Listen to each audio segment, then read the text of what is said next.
श्री राधे राधे। भक्तों, अपने भगवान के उत्सव मनाना, देखना, ये सभी प्रेमियों का बड़ा प्रिय कार्य होता है। कभी जन्मोत्सव मनाना, कभी विवाह का उत्सव मनाना, यज्ञोपवीत का उत्सव मनाना, और बहुत बहुत तरह के भाव से उत्सव बना लेते हैं भक्त लोग। भले उम्र छोटी हो, लेकिन सखियों का भाव रहता है कि कन्हैया का विवाह देखा जाए। और गोप कुमारियां यमुना जी से जल भर भर करके सिर पर लाती हैं, घड़े सिर पर लिए हुए और हाथ में वस्त्र लिए यमुना जी की ओर अभी जा रही थी। तो चलते चलते चित्रा सखी जो है वो बोली कि सखियों, सबके विवाह हो गए, किंतु जिनका विवाह देखने को नयन तृषित है, उनका न जाने क्यों विधाता को स्मरण नहीं हो रहा है। तो उत्तर में इला सखी बोली, अरे बहन, बड़े भाई के कुमारे रहते छोटे भाई का विवाह कैसे हो? कन्हैया तो छोटा है ना, दाऊ जी का विवाह पहले होगा, छोटे भाई का विवाह कैसे पहले कर दें? बड़े भाई का भी हुआ नहीं। इसी संकोच के मारे नंद बाबा अपने लाला का विवाह नहीं कर रहे हैं। तो एक सखी बोली, ओहो, इला जी तो बहुत शास्त्र जानती हैं, किंतु दोनों सगे भाई तो नहीं हैं। अब सगे भाई होते तब तो नंद कुमार को परिवेत्ता होने का दोष लगे। भक्तों, यदि बड़े भाई की शादी न हो, छोटा भाई अपना विवाह कर ले, तो उसको एक दोष लगता है, उसको परिवेत्ता कहा जाता है कि बड़े को छोड़ दिया, छोटा पहले शादी कर ली। लेकिन ये सगे भाइयों में होता है। इसलिए सखी ने कहा था कि इला जो कह रही है कि बड़े का नहीं हुआ छोटे का कैसे हो जाए, तो ये कोई सगे भाई तो है नहीं, इसलिए इनको दोष तो लगेगा नहीं। नंदा हंस करके बोली थी ऐसा। तो एक सखी बोली, अरे सगे नहीं सही, किंतु बाबा महासंकोची हैं, वे तब तक श्याम सुंदर का विवाह नहीं करेंगे जब तक दाऊ दादा का विवाह न हो जाए, अथवा उन्हें उनके पिता वसुदेव जी मथुरा न बुला लें। एक सखी बोली, पहले कंस ने उनके ढेर सारे बालक मार दिए, अब दाऊ जी यहाँ से बड़े बलवान बन के जाएंगे, अभी नहीं जाएंगे, अभी छोटे हैं। भक्तों, ये बात सखियों को नहीं पता थी कि कन्हैया भी वसुदेव का ही लड़का है, वसुदेव का बेटा कन्हैया भी है। ये बात नहीं मालूम थी। केवल इतना ही मालूम थी कि बलदेव जो है वसुदेव जी का बेटा है, नंद जी का नहीं। तो इसलिए वो कह रहे हैं कि या तो इसकी शादी हो जाए दाऊ जी की, या तो इसके पिताजी वसुदेव जी मथुरा बुला लें, और तब ये कन्हैया शादी कर सकता अपनी। अब फिर एक ने कहा कि अरे, कंस ने वसुदेव जी के कई बच्चे सारे बच्चे मार दिए, अब दाऊ जी ऐसे थोड़े जाएंगे, अभी छोटे हैं, बड़े बलवान बन करके जाएंगे और कंस को मार करके माता पिता को सुख देंगे। अभी तो वे कंस से छिप करके यहाँ रह रहे हैं, दाऊ जी कंस से छिप के यहाँ रह रहे हैं। इला ने बड़ी गंभीरता से बात बताई। तो नंदा सखी बड़ा आश्चर्य करती हुई बोली, अरे तो तब तक क्या किशोरी जी कुमारी ही रहेंगे? किशोरी जी की सगाई हो गई कन्हैया के साथ तो शादी भी होनी चाहिए ना, तब तक किशोरी जी को कुमारी रहना पड़ेगा। विद्या सखी हंस के बोली, और नहीं तो क्या, सगाई तो हो चुकी, अब विलंब के भय से सगाई तोड़े वृषभानु राय ये संभव नहीं लगता। विलंब चाहे जितना हो, सगाई नहीं टूट सकती। अतः जब तक श्याम कुमारे तब तक श्री जी कुमारी रहेंगे। तो एक सखी बोली, अरे ये तो महान अर्थ है, अनहोनी है। ग्वालों की बेटी तो घुटने के बल चलने के साथ ही ससुराल का मुंह देख लेती है। तो एक बोली, सच है बहन, पर अब क्या हो, कठिनाई ऐसी आन पड़ी है। तो दूसरे ने कहा, अच्छा जीजी, क्या ऐसा नहीं हो सकता कि बड़े जब उनको उनका अवकाश हो तब उनका विवाह करें, हम अपने ढंग से उनका विवाह रचकर नेत्रों की प्यास बुझा लें। क्षमा सखी ने कहा, इंदुलेखा से। तो अनेक कंठों ने समर्थन किया हर्षपूर्वक इस बात पर कि हम अपने ढंग से उनका विवाह रच करके नेत्रों की प्यास बुझाएं। अब वो लोग जब करेंगे तब करेंगे, हम तो कर सकते हैं ना आपस में मिल करके अपने ढंग से विवाह का उत्सव मना करके हम आनंद ले लेते हैं। तो सब सखियों ने समर्थन किया इस बात का। क्षमा सखी ने इंदुलेखा से इस बात को कही थी, तो सब सखियां खुश हो गई कि ये तो बढ़िया रहेगा, विवाह का खेल कैसे खेला जा सकता है मेरी बहन। इंदुलेखा जी ने स्नेह से क्षमा की थोड़ी छू करके कहा, क्योंकि क्षमा ने कहा था, क्षमा सखी ने कहा था कि हम लोग अपने ढंग से ही इनका विवाह रच करके अपने नेत्रों की प्यास बुझा लें तो कैसा रहेगा। तो इंदुलेखा जी जो है वो क्षमा की थोड़ी छू करके स्नेह से बोली, विवाह का खेल कैसे खेला जा सकता मेरी बहन, तू बता। तो उसने उत्तर दिया, क्यों नहीं जीजी, क्यों नहीं खेला जा सकता है। अरे जब कभी न कभी उनका विवाह होना निश्चित है तो फिर खेलने में विवाह बाधा क्या है।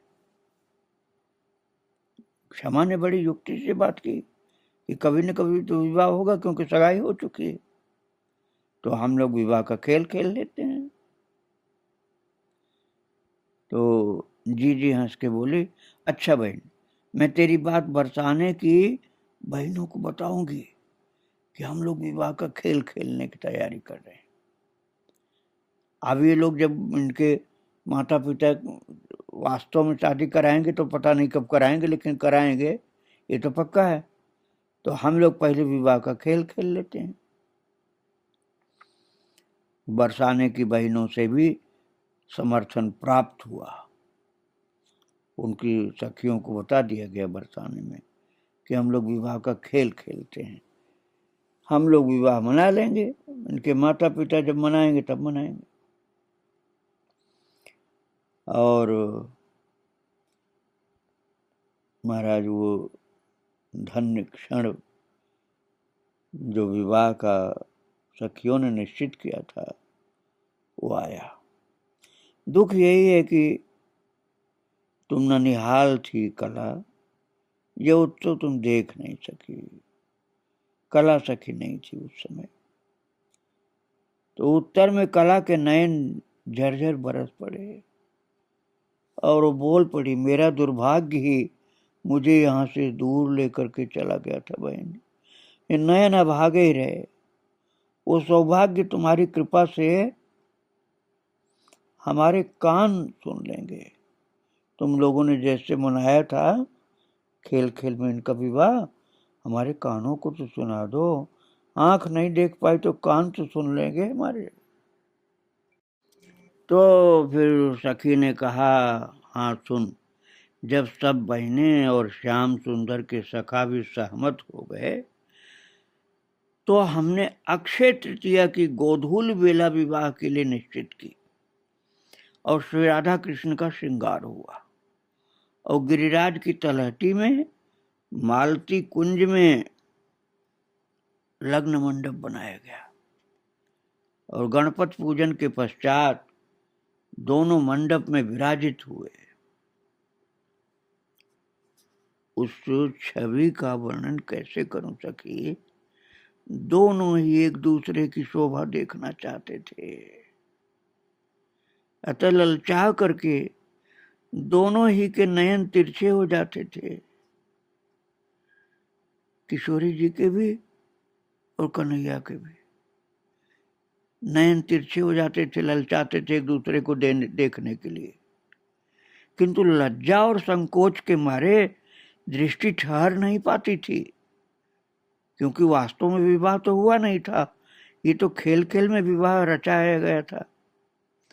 और दोनों के माथे पे मोर और मोती की लड़ियां शोभित हो रही थी। किशोरी जी का मुख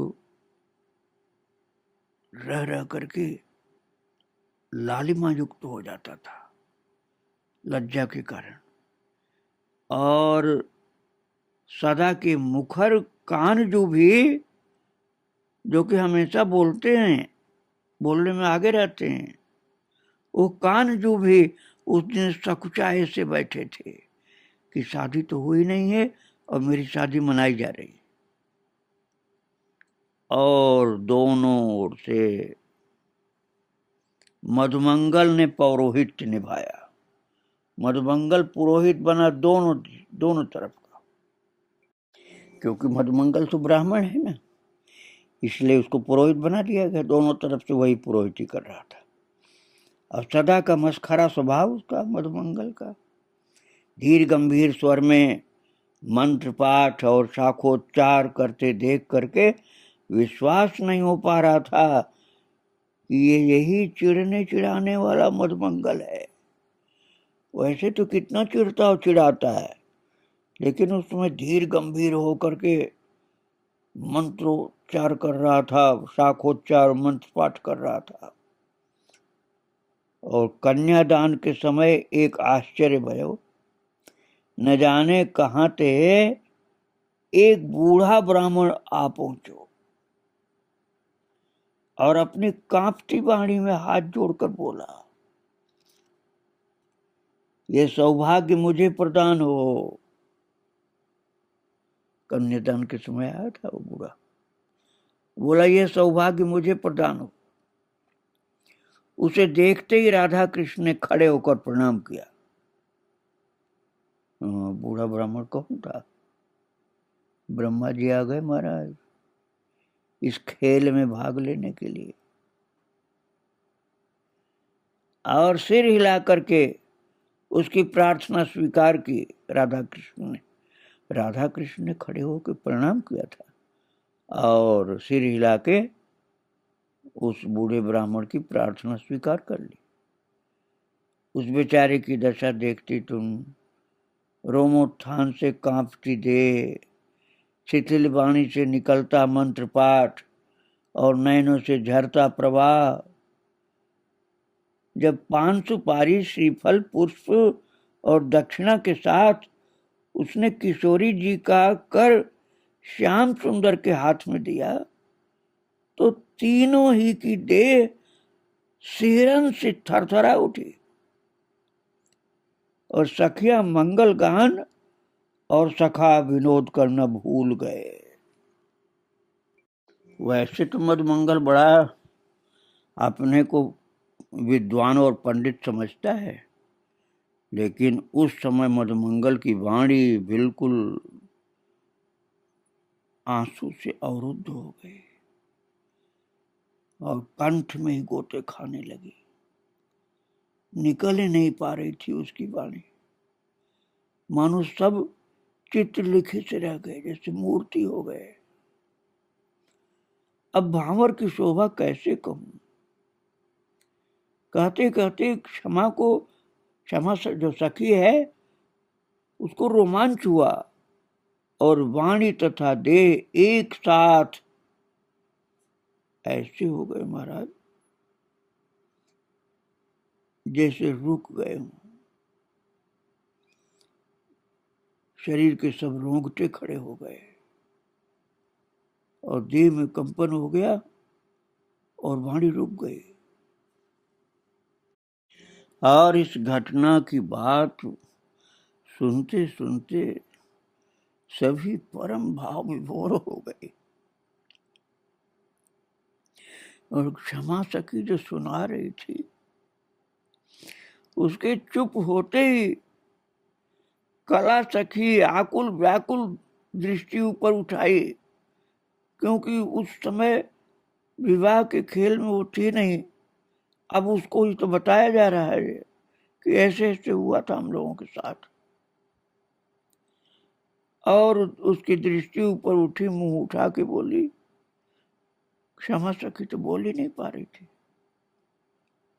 उसको सारा दृश्य जैसे दिख रहा था। और कला जो सुन रही थी और गदगद वाणी में बोली, भांवर भांवर कैसे हुई बहन, बता दे भांवर कैसे हुई। वो उतावली से बोली, जल्दी से मेरे त्रिषित कणों को तृप्त प्रदान करो बहन। मेरे कर्ण जो हैं, मेरे कान, ये बहुत प्यासे हो रहे हैं सुनने के लिए। मेरे त्रिषित कर्णों को तृप्ति प्रदान करो बहन, भांवर की बात भी सुना दो। मैं बहुत प्यासी हो गई हूं, मेरे कान प्यासे हो गए इस बात को सुनने के लिए। और भक्तों, जो बोल रही थी क्षमा सखी, आंखों देखी बात सब बता रही थी कि वो, क्योंकि वो उस समय थी जब एक विवाह का खेल हुआ था। तो अब वो क्षमा सखी बोली, कुछ क्षण पश्चात बहुत संभाल करके, हिम्मत करके तब बोलना शुरू कर पाए। आंसू रुकते नहीं थे। बोले, बहन उस शोभा का वर्णन करने को मेरे पास तो क्या, साक्षात सरस्वती माता भी हो तो उनके पास भी शब्दों की कमी हो जाएगी। उसको देखा गया, वर्णन करना मुश्किल है। भांवर के पश्चात हम उन्हें निकुंज भवन में ले गए। और उस बूढ़े ब्राह्मण का क्या हुआ? कला सखी जो श्रोता है ना, उसने पूछा उस बूढ़े ब्राह्मण का क्या हुआ, कौन था वो? विवाह के पश्चात प्रणाम कर दंपति ने उसे दक्षिणा की बात की। न जाने कैसा ब्राह्मण था वो, बहुत देर तक आंसू बहाते हुए हाथ जोड़ करके न जाने क्या क्या कहता रहा, बहुत गूढ़ भाषा में। एक भी शब्द हमारी समझ में नहीं आया। संभवतः ये कोई अनुपम वरदान चाहता था, क्योंकि अंत में जब वो प्रणाम के लिए भूमिष्ठ हुआ, लौट गया धरती पर, तो श्याम सुंदर ने उसे उठा करके तथास्तु तथास्तु ऐसा श्याम सुंदर ने बोला था। और वो पृथ्वी पर पड़ा हुआ आंसू गिरा रहा था अपने आंखों से। वो बूढ़ा ब्राह्मण वो रो रहा था। हम लोग केवल इतना ही समझ पाए कि कोई अद्भुत वरदान चाहता है, और पृथ्वी पर पड़ा हुआ रोता रहा। और श्याम सुंदर ने पुलकित होकर अपने दोनों हाथ उठा करके कहा था, तथास्तु, अर्थात ऐसा ही होगा, तुम्हें वरदान प्राप्त हो गया।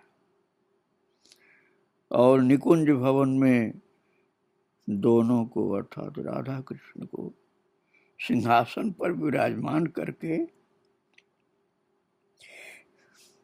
दो सखियां चंवर डुलाने लगी। ललिता जी ने चरण धो करके हाथों का प्रक्षालन आचमन कराया। वर वधू किसी कारण इधर उधर देखते तो लगता मानो नयन श्रवणों से कोई गुप्त बात करते हैं और उनके समीप जैसे लौट करके बार बार आ रहे हैं। सकुचाते बड़े, लजाते थे। राधा कृष्ण जैसे नवविवाहिता वर वधू ऐसे लजा रहे थे एक दूसरे को देखकर, सकुचाते थे। आचमन के अनंतर षटरस भोजन का थाल सम्मुख धरा गया और विशाखा जी श्याम सुंदर को और ललिता जी किशोरी जी की मनुहार देना सिखा रही थी। और विशाखा जी श्याम सुंदर को और ललिता जी किशोरी जी को मनुहार देना सिखा रही थी। तो पहले श्याम सुंदर ने मिठाई का छोटा सा ग्रास किशोरी जी के मुख में दिया, मानो कोई नाग अपनी विष ज्वाला न्यून करने हेतु चंद्रमा से अमृत याचना करते हुए अर्घ्य अर्पित कर रहा हो। चंद्रमा के मुख जैसा किशोरी जी, चंद्रमा के जैसा किशोरी जी का मुख था और नील वर्ण के श्याम सुंदर का हाथ ऐसा लग रहा था जैसे नाग अपनी विष ज्वाला कम करने के लिए चंद्रमा से अमृत की याचना कर रहे हैं। इसी प्रकार किशोरी जी ने भी मिठाई का छोटा सा ग्रास श्याम सुंदर के मुख में दिया। ऐसा लगा मानो नाल सहित कमल ने ऊपर उठ करके उषाकालीन सूर्य की अभ्यर्थना की हो। क्योंकि जब किशोरी जी मिठाई का छोटा सा ग्रास अपने हाथ से श्याम सुंदर के मुख में दे रही थी तो किशोरी जी का हाथ केवल कहने के लिए करकमल नहीं था, लग ही रहा था ऐसा कि जैसे नाल सहित कमल उषाकालीन सूर्य की अभ्यर्थना कर रही। कला की अधखुले नयन, कला जो श्रोता थी, जो उस विवाह के खेल के समय नहीं थी, अब पूछ रही है कि मुझे सुना दो उस खेल को। तो सुना रही है क्षमा सखी, क्षमा सखी सुना रही है अपने आंखों देखी बात। और कला सुन तो रही है लेकिन लगातार उसके आंखों से आंसू की वर्षा हो रही थी, रो रो के सुन रही थी, आनंद की अधिकता से रो रही थी। खुले कांपते अधर पुटों से धवल दंत पंक्त की हल्की सी झलक मिल जाती, प्रत्येक रोम उत्थित हो करके सारे रोंगटे खड़े हो गए थे उस दिव्य दृश्य को श्रवण करते हुए। अपनी स्वामिनी की अंतर कथा कहने को जैसे आतुर हो उठ गए। लगता था शरीर के हर रोंगटे स्वामिनी की अंतर कथा कहने को आतुर हो उठे। क्षमा समझ गई, कला राधा कृष्ण की व्याह लीला देखने में निमग्न है। भक्तों, कला सखी सुन रही है और क्षमा सखी सुना रही और कह रही, सुन कला, अरे ध्यान फिर कर लेना, आंख तो खोल, तेरी आंखें तो बंद हुई जा रही, बेहोश सी हो रही है तू। अभी श्रवण सार्थक कर ले बहन, सुन तो रही है, कला सुन रही है, क्षमा श्रवण करा रही है, पर दोनों अर्धमूर्छित हो गई। न उसको बोला जा रहा था, न वो सुन पा रही थी। ऐसी प्रेम मदिरा में मतवाली हो गए दोनों। अथवा यूं कह सकते हैं कि प्रेम की समाधि लग गई दोनों को, सुनाने वाली को भी और सुनने वाली को भी। दोनों के नयनों में, हृदय में और संपूर्ण उस लीला क्षेत्र में राधा कृष्ण की मनमोहिनी छवि व्याप्त हो गई थी और सब सखियां, ऐसा लगता था कि राधा कृष्ण के साथ बैठी। इस दृश्य को आगे मैं फिर सुनाऊंगा, लेकिन अभी तो सुनाना संभव नहीं हो पा रहा। श्री राधे राधे, जय श्री राधे।